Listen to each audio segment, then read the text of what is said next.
जब इस शरीर के सब दरवाजों आँख कान नाक जीव त्वचा इंद्रियां और मन बुद्धि से प्रकाश यानी स्पष्टता मानी जागृति दिखाई देने लगी और भीतर ज्ञान समझ विवेक जाग जाए, तब जानो कि सत्व गुण बढ़ गया है। इसमें प्रकाश का मतलब क्या है? चीजें जैसी हैं वैसी दिखने लगती हैं, धुंध कम, झरने शांत होकर होते हैं, रिएक्शन कम, भीतर साफ साफ समझ, यह सही है, यह गलत है, यह जरूरी है, यह बस लत है। तो साफ समझ भीतर।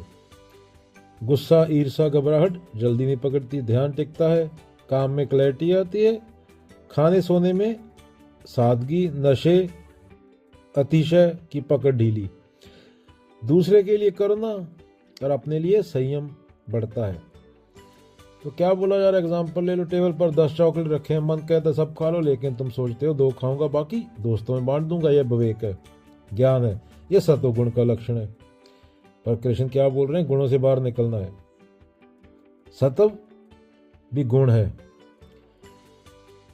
जब तक तुम्हें अच्छाई बुराई कोई भी चीज पकड़ के रखती है, वो गलत है, वो दुख है। चाहे तुम्हें लगे मैं अच्छा हूं, चाहे तुम्हें लगे मैं बुरा हूं, पर ये श्लोक में ये बोला जा रहा है इसलिए बोल रहा हूं।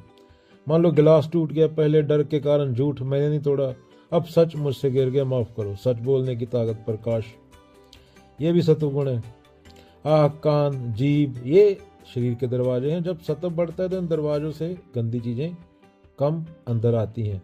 कम गाली, कम हिंसा, कम झगड़े, ज्यादा अच्छा साफ शांत वातावरण। मान लो पूरी क्लास में शोर है, पहले तुम भी शोर कर रहे हो, अब तुम टीचर की बात सुनते ही और नोट्स बनाने लगे। टीचर की बात सुनी और नोट्स बनाने लगे, यह सत्व गुण है। अगेन ये श्लोक की बात हो रही है।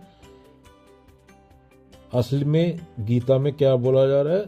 तुम्हें गुणों से आजाद होना है, तुम्हें नहीं आजाद होना है। आजाद होने वाला बचना ही नहीं चाहिए। तो ना गुण रहेंगे ना तुम रहोगे, दोनों फिनिश।